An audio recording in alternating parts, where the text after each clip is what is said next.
20 বছর আগে চন্দ্রমৌলি, কলেজ থেকে সদ্য পাশ করে বেরোনো চন্দ্রমৌলি, প্রেমে হাবুডুবু খাওয়া চন্দ্রমৌলি, লাল বেনারসি পরে মুখে রংচং মেখে মাথা ভর্তি সিঁদুর নিয়ে সংসেজে বসেতে আছে চন্দ্রমৌলি। সংসার নামক সার্কাসে প্রবেশের ঠিক আগের মুহূর্তের চন্দ্রমৌলি। গল্প সঙ্গে চায়ের আড্ডায় আমি ইন্দ্রাণী। আজকের কাহিনী আবার বসন্ত। আপনারা যারা আমার এই চ্যানেলটিকে প্রথমবার শুনছেন, যদি আপনাদের ভালো লেগে থাকে তাহলে অতি অবশ্যই সাবস্ক্রাইব করবেন এবং আপনাদের অমূল্য মতামত জানাবেন, সাথে একটি লাইক দেবেন। শুরু করছি আজকের কাহিনী আবার বসন্ত। ঘরে একটা হালকা সবুজ আলো জ্বলছে। অন্ধকারে থাকতে থাকতে চোখ অন্ধকারেই অভ্যস্ত হয়ে যায়, তাই এই হালকা আলোতেও স্পষ্ট দেখা যাচ্ছে ঘড়ির কাঁটাগুলো। দেয়ালে টাঙানো ছবিটার দিকে তাকালো চন্দ্রমৌলি। হ্যাঁ, ওটাও স্পষ্ট দেখা যাচ্ছে। 20 বছর আগে চন্দ্রমৌলি, কলেজ থেকে সদ্য পাশ করে বেরোনো চন্দ্রমৌলি, প্রেমে হাবুডুবু খাওয়া চন্দ্রমৌলি, লাল বেনারসি পরে মুখে রংচং মেখে মাথা ভর্তি সিঁদুর নিয়ে সংসেজে বসে আছে চন্দ্রমৌলি। সংসার নামক সার্কাসে প্রবেশের ঠিক আগের মুহূর্তের চন্দ্রমৌলি। ছবিতে চন্দ্রমৌলির পাশে পাঞ্জাবি পরে কপালে চন্দনের ফোঁটা কেটে হাসি মুখে যে বসে আছে, সেই মানুষটি এই মুহূর্তে চন্দ্রমৌলির পাশ থেকে 1 হাত দূরত্বে পেছন ফিরে অচৈতন্য হয়ে ঘুমোচ্ছে। না, এটা কোনো নতুন ঘটনা নয়। গত দীর্ঘ 10টা বছর ধরে প্রায় প্রতি রাতেই এইরকম ঘটনা চলছে, আর এই সার্কাসও চলছে। কেন? সার্কাস বললে দোষ কোথায়? কোথায় অসঙ্গতি? আজও চন্দ্রমৌলি এক বুক আশা নিয়ে রাতে স্নান করে লেস দেওয়া শার্টিনের নাইটিটা পরেছিল। চুপি চুপি একটি দামি পারফিউমও লাগিয়েছিল ঘাড়ে গলায়। তারপর দেবোত্তমের সামনেই ড্রেসিং টেবিলের সামনে বসে যত্ন করে নাইট ক্রিম মেখেছিল হাতে, মুখে, ঘাড়ে। সাথে কিছু টুকটাক কথা বলছিল। দেবোত্তমের সাথে যেরকম সবসময় কথা বলা হয়ে থাকে আর কি। কাল তিতলির স্কুলে পিটিএম আছে, কিন্তু 12-এ উঠলে ওকে কিন্তু টিউশনে দিতে হবে। ডিমটা একদম শেষ হয়ে গেছে, কাল যেন পারলে দেবোত্তম নিয়ে আসে ফেরার পথে, ইত্যাদি ইত্যাদি। দেবোত্তমের মুডটাও ভালো আছে বলে ওর গা ঘেঁষা হয়ে বসেছিল চন্দ্রমৌলি। যদি কোনো মিরাকেল ঘটে সেই আশায়। দেবোত্তম বলে চলছিল, ঘরে ছোটোখাটো জিনিসগুলো মালতীকে দিয়ে আনিয়ে নাও না কেন? দোকানের সামনে পার্কিং পাওয়া যায় না, গাড়ি থামিয়ে ডিম কেনা সম্ভব হয় না। ঠিক তখনই চন্দ্রমৌলি নাকে সেই পরিচিত গা গোলানো গন্ধটা ভগ করে ঢুকলো। মুখটা ঘুরিয়ে নিল ও। আজও তার মানে চন্দ্রমৌলি যখন রান্নাঘরে ব্যস্ত ছিল, দেবোত্তম নিজের পেক বানিয়ে গলায় ঢেলেছে। হ্যাঁ, আজকাল এটাই ওর ভালোবাসা, ওটাই ওর নেশা। ওটা পেলে আর কিছুই ভালো লাগে না। তবু এক প্রকার দম বন্ধ করে আজ চন্দ্রমৌলি দেবোত্তমের হাতটা ধরেছিল আলতো করে। বলেছিল, কেন খাও এসব? আবার ন্যাকামো শুরু করো না তো মৌলি, জানোই তো ওটা ছাড়া আমার ঘুম আসে না। কেন? আচ্ছা, আগে তো আসতো, চেষ্টা করে দেখো না একবার, বলে দেবোত্তমের বুকে অনেক দিন পর আজ হাতটা রেখেছিল চন্দ্রমৌলি। দেবোত্তমের সাথে সাথে হাতটা সরিয়ে দিয়ে বলেছিল, কেন এসব চেষ্টা করো? এতদিনে তো নিশ্চয়ই বুঝে গেছো এসব আমার আর ভালো লাগে না। বুড়ো বয়সে যত সব ন্যাকামো। অপমানে লজ্জায় চন্দ্রমৌলির চোখ দিয়ে জল বেরিয়ে এসেছিল। চিৎকার করতে গিয়ে মনে পড়ল পাশে ঘরে শাশুড়ি আর তিতলি ঘুমোচ্ছে, তাই গলা নামিয়ে বলেছিল, কিসের ন্যাকামো? এটাই নর্মাল, এটাই ন্যাচারাল। তোমার না থাকুক আমার আছে। হ্যাঁ, আজও আমার চাকিরা বেঁচে আছে। কি করব আমি? গত 10টা বছর ধরে তুমি আমাকে বঞ্চিত করে চলেছ, অথচ অথচ আমার কি দোষ তা আমি আজও জানতে পারলাম না। মৌলি, আমি তোমাকে আগেও বলেছি, এতে তোমার একার দোষ নয়। ফালতু নিজেকে দোষারোপ করে সিম্প্যাথি পাবার চেষ্টা করো না। তাহলে বলো, কেন তুমি আমার সাথে এই অবিচার করেছো দিনের পর দিন? বলো, উত্তর দিচ্ছ না কেন? এটা একদিনে হয়নি, দূরত্ব আস্তে আস্তে বেড়েছে। যে সময় আমার তোমাকে দরকার ছিল তখন তুমি আমাকে এক প্রকার উপেক্ষাই করেছো। মেয়ে হওয়ার পরে মেয়েকে নিয়ে আলাদা শোবার ব্যবস্থা করেছো। মেয়ে বড় হলে তোমার চাকরি, তোমার সাইড ভিজিট, রাতের পর রাত বাইরে থেকেছো। তখন কখনো মনে হয়নি না তোমার আমার কথা, যে আমি বঞ্চিত হচ্ছি? আমিও রাতের পর রাত ঘুমোইনি, তারপর আমি আমার পথ বেছে নিয়েছি। আজ আমার ড্রিঙ্ক না করলে চলে না।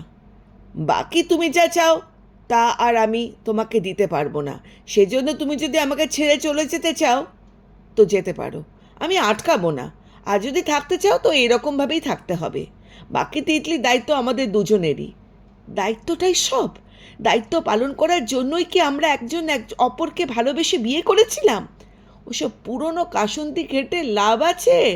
সময়ের সাথে সাথে মানুষ বদলায়, আমরাও বদলেছি। নাও এবার শুয়ে পড়ো, আমার ঘুম পাচ্ছে। সে তো পাবেই, ওই ছাইপাশ গিললে ঘুম পাবে না তো কি পাবে? গুড নাইট বলে পেছন ফিরে শুয়ে পড়ল দেবোত্তম। আর কিছুক্ষণ পরেই নাক ডাকার শব্দ পেয়েছে চন্দ্রমৌলি। সেই থেকেই ও তাকিয়ে আছে ঘড়ির দিকে, আর মাঝে মাঝে চোখ চলে যাচ্ছে দেয়ালে টাঙানো ওর আর দেবোত্তমের বিয়ের ফটোটার দিকে। পুরনো খাসুন্দিই বটে। ছোট্ট তিতলিকে নিয়ে যখন রাতের পর রাত হিমশিম খেয়েছে চন্দ্রমৌলি, তখন প্রায় দেবোত্তম অফিস থেকে ফিরে এসে বলেছে, রাতে ঘুম হয় না, অফিসে গিয়ে কাজে একদম এনার্জি পাই না। কখনো বলেছে, আজ বসের কথা শুনতে হলো, কাজে ভুল হয়ে যাচ্ছে, কনসেন্ট্রেট করতে পারছি না কাজে।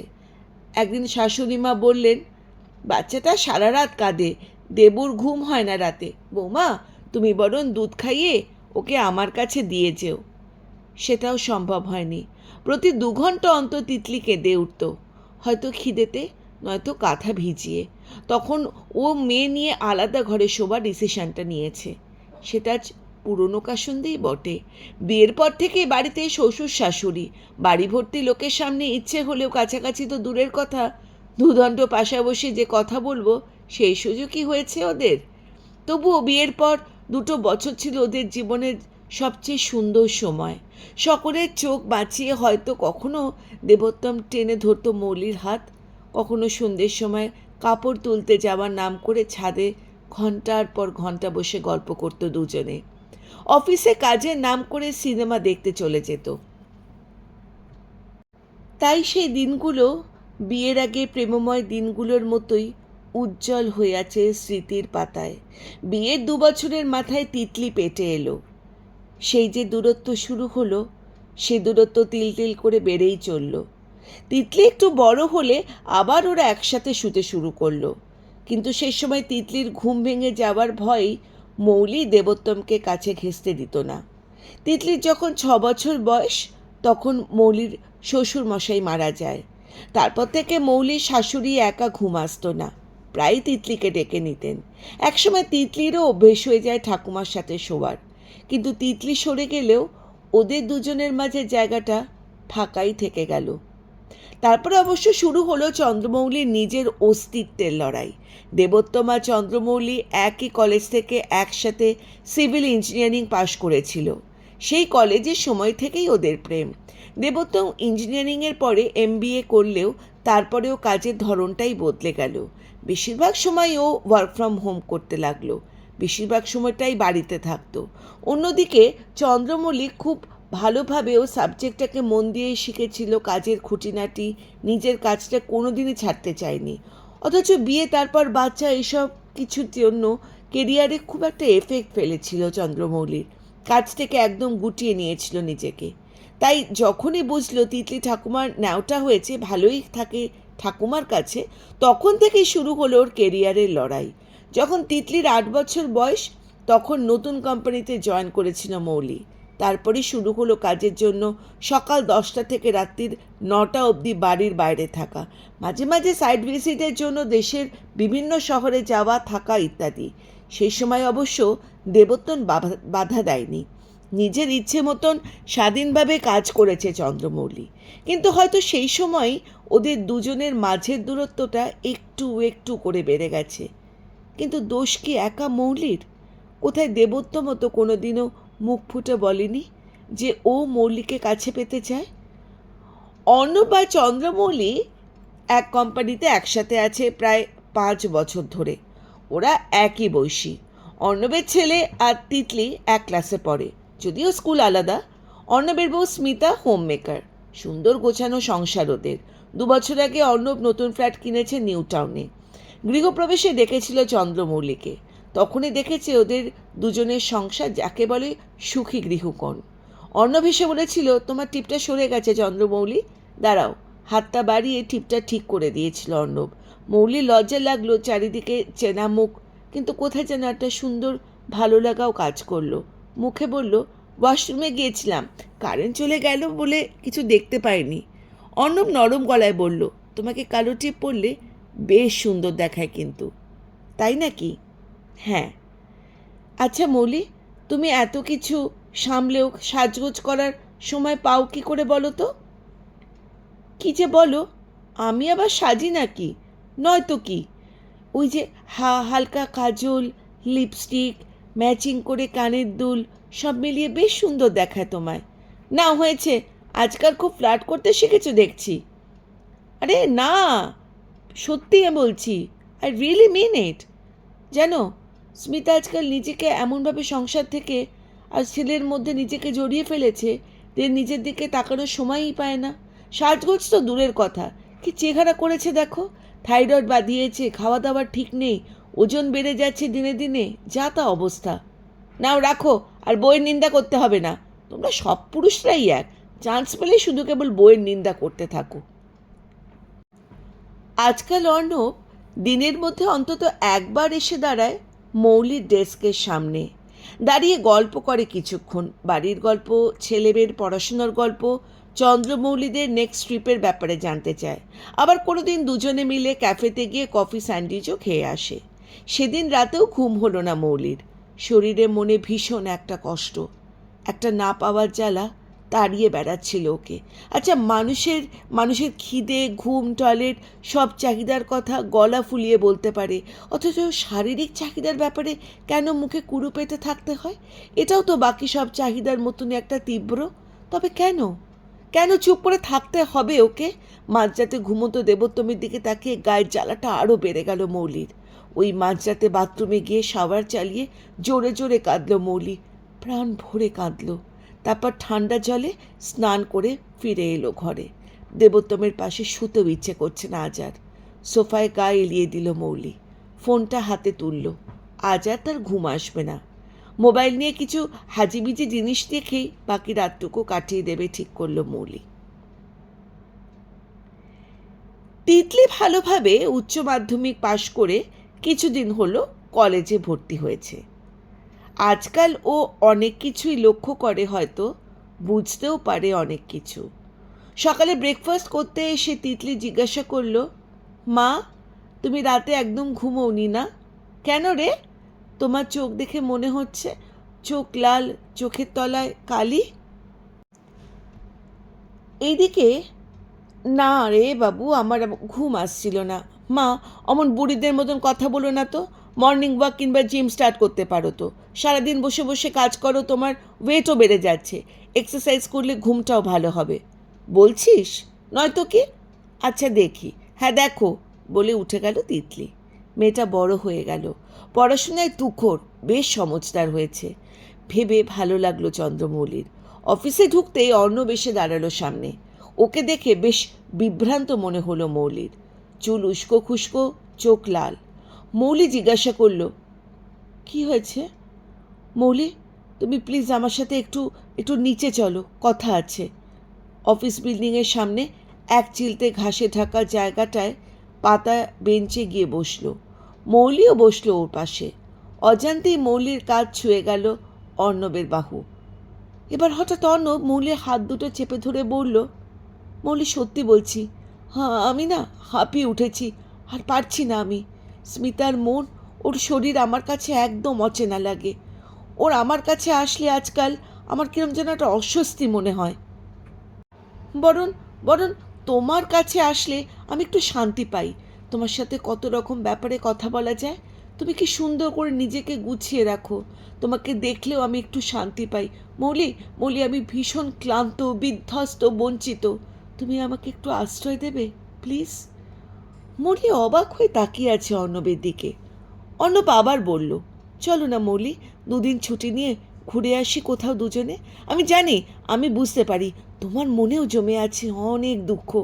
তুমি আমার কথা শুনবে আর আমি তোমার কথা শুনবো। যাবে? যাবে মৌলি? সমুদ্রে যাবে? ডায়মন্ড হারবার? মৌলির হাত তখনও অর্ণবের হাতের মধ্যে। বেশ জোরে চেপে ধরেছে অর্ণবর হাত দুটো। মৌলি ভাবতে চেষ্টা করলো, এ তো সেই হাতছানি যার জন্য বছরের পর বছর ধরে মৌলির শরীর মন জ্বলে পুড়ে যাচ্ছে। যা ও চায় এসে সেগুলোই তো এগুলো চেয়ে এসেছে এতগুলো বছর ধরে। পর মুহূর্তে ওর রক্ষণশীল মস্তিষ্ক যেন ওর গলা টিপে ধরল। মৌলি আস্তে আস্তে ছাড়িয়ে নিল নিজের হাতটা। আবার ভাবল মৌলি, অর্ণব আর দেবোত্তমের মধ্যে তাহলে কোনোই পার্থক্য নেই। নিজের স্ত্রীর প্রতি দুজনেই হয়তো একই মনোভাব পোষণ করে চলেছে। দুদিন ছুটি নিয়েছে মৌলি। কি জানি কেমন যেন একটা অনীহা কাজ করছে অফিস যেতে। এই অফিস ওর 7 বছর হয়ে গেল। খুব কমই ছুটি নিয়েছে আজ পর্যন্ত। শাশুড়ির বুকের ব্যথাটাও বেড়েছে। ওনাকে নিয়ে একবার হাসপাতালেও দেখিয়ে আনতে হবে মৌলিকে। শাশুড়ির বুকের ব্যথাটা বেড়েছে। ওনাকে হাসপাতাল থেকে নিয়ে এসে মৌলি বিশ্রাম নিল। এর মধ্যে একদিন কাছেই একটা জিমে গিয়ে টাকা পয়সা দিয়ে এসে জয়েন করে এসেছে মৌলি। তিতলি এখন বড় হয়েছে, ও ঠাকুমার সাথে শোয় না, ওর আলাদা ঘর হয়েছে। ডিনার সেরে মৌলি তিতলির ঘরে গিয়ে নক করলো। দরজা ভেজানো ছিল। তিতলি বলল, মা ভেতরে এসো। মৌলি ভেতরে ঢুকে জিজ্ঞাসা করলো, কি করে বুঝলি আমি? মা, আমার ঘরে তুমি ছাড়া আর কে আসে বলো? কিছু বলবে? না, এমনি এলাম। কেমন চলছে তোর পড়াশোনা? আর কয়েক মাস পরই তো তোর এক্সাম। সব ঠিকঠাক চলছে মা। তোর বন্ধুদের কি খবর? সবাই ব্যস্ত পড়াশোনায়। একটু ভেবে মৌলি বলল, আচ্ছা তিতলি, তোর বয়ফ্রেন্ড আছে? তিতলি অবাক হয়ে তাকালো মৌলির দিকে, তারপর বলল, সে কি মা, তুমি তো দেখছি বেশ প্রোগ্রেসিভ মায়েদের মতন কথা বলছো। তো তাতে কি হয়? তোর কি মনে হয় আমি ব্যাকডেটেড? নয় তো কি? কি? আমি ব্যাকডেটেড? হ্যাঁ মা, আমার একটা বয়ফ্রেন্ড আছে, সোহম। সোহম আর আমি একসাথেই পড়ি। আমরা দুজনেই দুজনকে লাইক করি, একে অপরের কোম্পানি এনজয় করি, কিন্তু ব্যাস ওই অবধি। আমি ওকে বলে দিয়েছি এখনই আমি ফিজিক্যাল রিলেশনশিপের দিকে যেতে পারবো না। যদি কোনো দিন বিয়ে টিয়ের ব্যাপারে ভাবি তখন ভাবা যাবে। অবাক হয়ে শুনল মৌলি। আজকাল ছেলেমেয়েরা কত অ্যাডভান্স, কত স্ট্রেট ফরওয়ার্ড। এসব কথা মায়েদের সাথে আলোচনা করতে একটুও ভয় বা লজ্জা পায় না। মাতৃসুলভ ভালো লাগায় আচ্ছন্ন হয়ে পড়ল মৌলি। আচ্ছা মা, তুমি বলতে তুমি আর বাবা কি হ্যাপি একে অপরের সাথে? তুমি এটা প্লিজ আমায় বলো। কথা কেন বলছিস? আমার মনে হয় তোমাদের মধ্যে লাভ ব্যাপারটা একদম শেষ হয়ে গেছে। শুধু দায়িত্ব পালন করে চলেছো তোমরা দুজনে। কি, আমি কিছু ভুল বললাম? এসব কি বলছিস তিতলি? মা, আমি সব জানি তুমি একদম হ্যাপি না এই সংসারে। আমি অনেক দিন ধরে লক্ষ্য করেছি সকালে উঠে তোমার চোখ লাল হয়ে থাকে। হয়তো তুমি সারা রাত কাঁদো।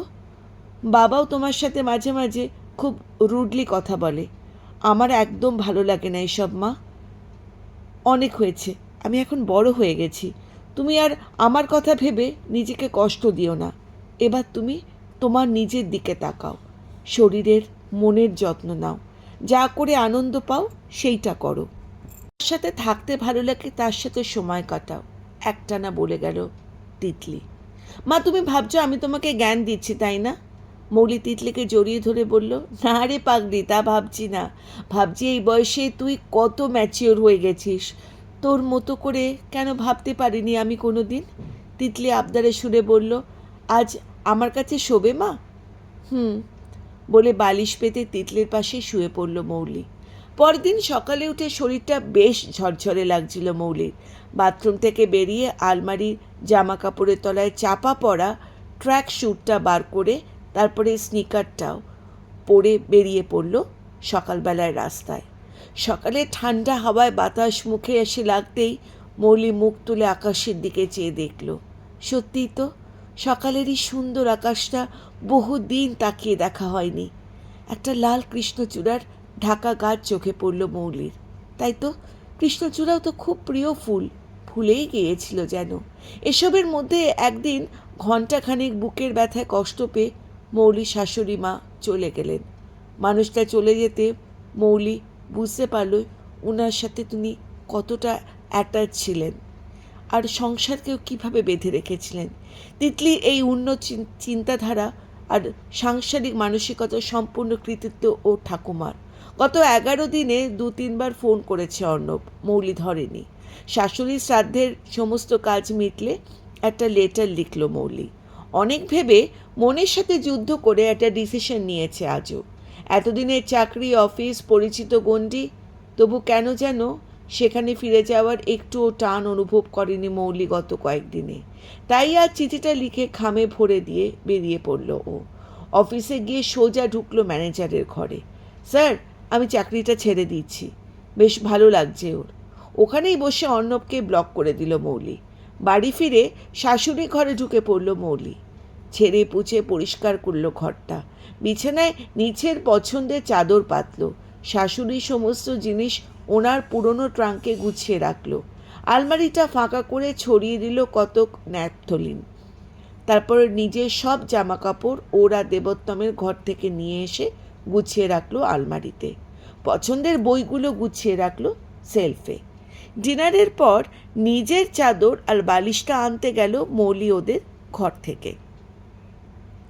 বালিশ নিয়ে চলে যেতে দেখে দেবোত্তম বলল, কি হলো, আবার চললে কোথায়? নতুন কোনো নাটক নাকি? মৌলি হেসে বলল, হ্যাঁ, নাটকই তো চলছে বছরের পর বছর ধরে। এবার আমিও একটু শ্বাস নেব ভাবছি। আর হ্যাঁ, আমি চাকরিটা ছেড়ে দিয়েছি। যতদিন না নতুন চাকরি পাচ্ছি, 2টো কাজের লোক আর মালির মায়নাটা তুমিই দিও। আর মুদির দোকান আর কাঁচা বাজার মিলিয়ে 1020 টাকা লাগবে প্রতি মাসে। আসলে দেবোত্তম বোধহয় তখনও ঠিক হজম করতে পারেনি ব্যাপারটা, তাই অত্যন্ত অবাক হয়ে বলল, ছেড়ে দিয়েছ মানে? মানে আবার কি? অফিসের কলিগ প্রপোজাল দিয়েছিল তার সাথে হোটেলে গিয়ে রাত কাটাতে। প্রপোজালটা ভালো লাগলো না, তাই অফিসটাই ছেড়ে দিলাম। ভালো লাগলো না কেন? তুমি তো ওটাই চাও, গেলেই পারতে। হ্যাঁ চাই, কিন্তু অন্যভাবে চাই, ভালোবাসার সাথে চাই। যদি কোনোদিন সেরকম কাউকে পাই তবে নিশ্চয়ই যাব। হ্যাঁ যেও, আমিও বাধা দেব না। বাধা দেওয়ার জন্য ভালোবাসার দরকার হয়, যেটা তোমার নেই। রাখো তো তোমার ওই ভালোবাসার প্যানপ্যানানি, রোজ এক কথা বলো। দরজাতে টেনে দিয়ে যাও আর লাইটটা বন্ধ করে দিয়ে যাও। নিজেই করে নাও, আমি পারবো না, বলে বেরিয়ে গেল মৌলি। মৌলি বেরিয়ে গেল ওদের 20 বছরের একসঙ্গে থাকার ঘর থেকে। মৌলি বেরিয়ে গেল এক বুক অভিমান নিয়ে, হয়তো দেবোত্তনের জীবন থেকে। পেছনে পড়ে রইল বহুদিনের সযত্নে আগলে রাখা স্মৃতি, সম্পর্ক, ভালোবাসা আর অভ্যাস। আর রয়ে গেল দেয়ালে টাঙানো ওদের বিয়ের ছবিটা। নিজের ঘরে বিছানায় বসে বুক ভরে নিঃশ্বাস নিল মৌলি। এসিটা 23-এ চালালো। ওই ঘরে দেবোত্তম সবসময় 28-এ চালায় এসি। গরম লাগলেও কিছু বলা যেত না, অ্যাডজাস্ট করতে হতো। দিন 10 হলো মৌলি চাকরিতে রিজাইন করে এসেছে। মৌলির দিনগুলো বেশ ভালোই কাটছিল, যদিও সকাল 9টার পর কেমন যেন একটা শূন্যতা অনুভব করে, কারণ ঠিক 9টার পর রোজ সকালে তাড়াহুড়ো করে ওকে অফিসে বেরিয়ে যেতে হতো। সকালে মর্নিং ওয়াক, বাড়ির দিকে রান্নার লোকের তদারকি করা, দুপুরে ল্যাপটপের সামনে বসে চাকরির খোঁজ কিংবা বিভিন্ন কোম্পানিতে চাকরির জন্য সিভি জমা দেওয়া কিংবা ফোনে কথা বলা, বিকেলে জিম, সন্ধেবেলা মেয়ের সাথে আড্ডা, আর রাত্রিবেলায় নিজের মতন করে বই পড়তে পড়তে ঠান্ডা ঘরে ঘুমিয়ে পড়া। এসব ভালোই লাগছিল মৌলির। দুপুরগুলো মৌলির ফোন আর ল্যাপটপ নিয়ে কাটতো নিজের ঘরে। দেবোত্তম ওর ঘরে দরজা বন্ধ করে অফিসের কাজ করে, মিটিং অ্যাটেন্ড করে। আজকাল ওদের মধ্যে কথা খুব কম হয়। সংসারে কিছু প্রয়োজনীয় কথা অথবা মেয়ের ভবিষ্যৎ পরিকল্পনার কথা ছাড়া আর কোনো কথাই বেঁচেছিল না ওদের মধ্যে। এমনই এক নির্জন দুপুরে মৌলি দেখল রয় অ্যান্ড গুপ্তা নামে দিল্লির এক কোম্পানি একটা মেল করেছে। সপ্তাহখানেক আগে এই কোম্পানিতে সিভি জমা দিয়েছিল ও। এবার আর আগের বারের মতন শুধু কলকাতায় নয়, দেশের বিভিন্ন জায়গায় বিভিন্ন কোম্পানিতে চাকরির জন্য অ্যাপ্লাই করছে মৌলি। রয় অ্যান্ড গুপ্তা কোম্পানি ওকে ইন্টারভিউর জন্য দিল্লিতে ডেকেছে আগামী বৃহস্পতিবার। আজ বৃহস্পতিবার। আজ মৌলির ইন্টারভিউ। হোটেলের ঘরে দাঁড়িয়ে পছন্দের নীল শাড়িটা পরে তৈরি হলো মৌলি। আজ বহু বছর পর চাকরি ইন্টারভিউ দিতে যাচ্ছে। কলেজের সার্টিফিকেট ধুলো ঝেড়ে ফাইলে বন্দি করে 1.5 মাস পুরনো বইপত্র বার থেকে ধুলো বার করে ইঞ্জিনিয়ারিংয়ে বেশ কিছু পড়াশুনোও ঝালিয়ে নিয়েছে। দিল্লির ফ্লাইটের টিকিটটা মৌলি নিজেই কেটেছে। রয় অ্যান্ড গুপ্তা একটি মাল্টিন্যাশনাল কনস্ট্রাকশন কোম্পানি। এরা দেশের এবং বিদেশের বিভিন্ন জায়গায় কনস্ট্রাকশনের কাজ করে। সঠিক সময় ঝাঁ চকচকে 16তলা বিল্ডিংয়ের 10 তলায় গিয়ে থামল লিফট। লিফটের বাইরে পা দিতেই মৌলি বুঝল এ তো নদী থেকে সাগরে এসে পড়েছে। কোথায় ও সল্ট লেকের অফিস আর কোথায় দিল্লির এই কর্পোরেট অফিস, একেবারে আকাশ পাতাল পার্থক্য। মৌলি বেশ নড়বড়ে পায়ে গিয়ে বসলো ওয়েটিং রুমে। একজন বেয়ারা এসে প্রথমে জল, পরে চা দিয়ে গেল। এই রুমে আরও 3টে ছেলে আর একটি মেয়ে বসে আছে। 4 জনেরই বয়স 30-এর নিচে হবে।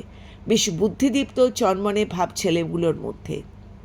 মৌলি জানতে পারল একটি পোস্টের জন্য ওদের 5 জনকেই ইন্টারভিউর জন্য ডাকা হয়েছে।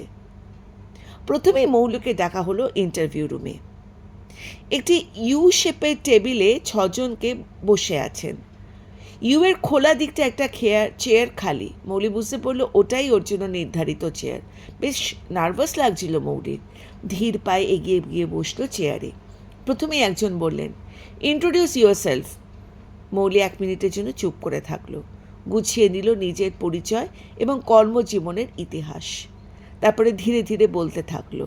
নানা রকম প্রশ্ন উত্তরের পর্ব শেষ হলে একজন বললেন, এই চাকরিটা যদি পান আপনাকে কিন্তু দিল্লিতে শিফট করতে হবে, আর কোম্পানির প্রয়োজনে বিভিন্ন দেশের বিদেশে শহরেও যেতে হতে পারে।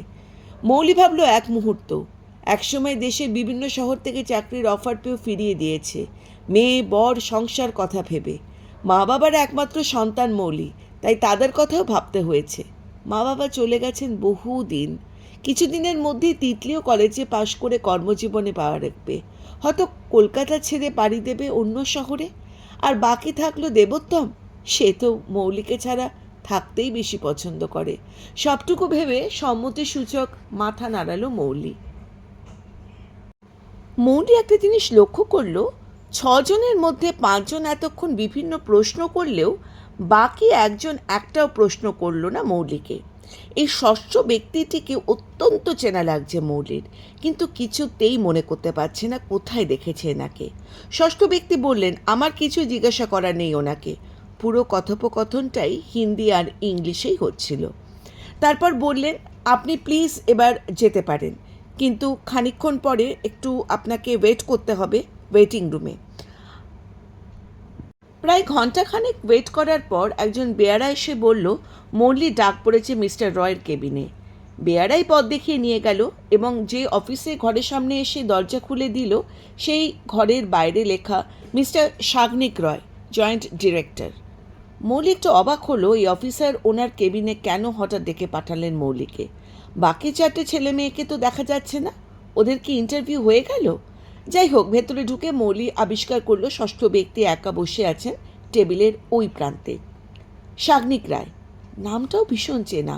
কাছে এসে দাঁড়াতে আরও যেন চেনা লাগছে, কেন যেন মনে পড়ছে না ইনিকে। ষষ্ঠ ব্যক্তি চশমাটা খুলে টেবিলে রেখে বললেন, মৌলি তুই সত্যিই আমাকে চিনতে পারিসনি? চশমাটা খুলতে যেন তড়িৎ খেলে গেল মৌলির মাথায়।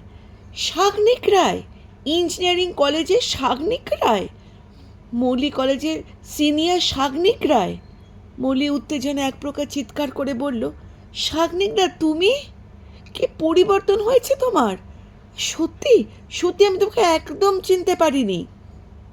ভালোই হয়েছে, আমিও চাই না কেউ জানুক যে তুই আমার পূর্ব পরিচিত। আমি চাই তুই চাকরিটা তো নিজের যোগ্যতায় পাস। কোথায় উঠেছিস দিল্লিতে? এই তো কাছেই, হোটেলে। বাড়ি কলকাতাতেই তো? হ্যাঁ গো। আর দেবোত্তমকে নিশ্চয়ই বিয়ে করেছিস? চোখটা নাবিয়ে নিয়ে মৌলি বলল, হ্যাঁ। ফেরার টিকিট কবে? এখনও করিনি, এখানকার অবস্থা বুঝে করব। গুড, 2-1 দিনের মধ্যে রেজাল্ট জানতে পেরে যাবি। আমাদের কোম্পানি একজন এক্সপিরিয়েন্সড পার্সন খুঁজছে। সেই হিসেবে তো চাকরিটা পাওয়ার চান্স অনেক বেশি, কারণ বাকি চারজন অনেকটাই জুনিয়র তোর থেকে। ও তাই? মৌলি একটু থেমে জিজ্ঞাসা করলো, তুমি কোথায় থাকো? এই তো কাছেই, কোম্পানির কিছু ফ্ল্যাট আছে এমপ্লয়ীদের জন্য, সেখানেই রয়েছি। তো চাকরিটা হয়ে গেলে তুইও অ্যাকোমোডেশন পাবি। এখানে দায়িত্ব অনেক বেশি, কিন্তু এই কোম্পানির সমস্ত রকম সুযোগ সুবিধাও দেবে। মাথা নাড়ল মৌলি। চা খাবি? না আজ থাক, বলে উঠে পড়ল মৌলি। পরের দিনটা হোটেলের রুমেই কাটালো। একা একা বসে অনেক কিছু ভাবলো মৌলি, নিজেকে সময় দিল। একবার তিতলিকে ফোন করে জিজ্ঞাসা করলো কেমন হয়েছে ইন্টারভিউ। না, দেবোত্তমের কোনো ফোন আসেনি। দ্বিতীয় দিন সকাল 10টা নাগাদ মৌলির ফোনটা বেজে উঠল। একটা আননোন নাম্বার থেকে জানালো চাকরিটা মৌলি পেয়ে গেছে। আবার বসন্ত এইখানেই সমাপ্ত হলো। এর পরবর্তী অংশ ক্রমশ প্রকাশ্য। আপনারা যারা আমার চ্যানেলটিকে শুনলেন বা এই কাহিনীটিকে শুনলেন, আপনাদের যদি পছন্দ হয়ে থাকে তাহলে দয়া করে সাবস্ক্রাইব করে চ্যানেলটিকে একটি লাইক দিয়ে আপনাদের অমূল্য মতামত জানাবেন। আর খুব শিগগিরই এর পরের পর্বটাও আসছে। সঙ্গে থাকুন, শুনতে থাকুন। ধন্যবাদ।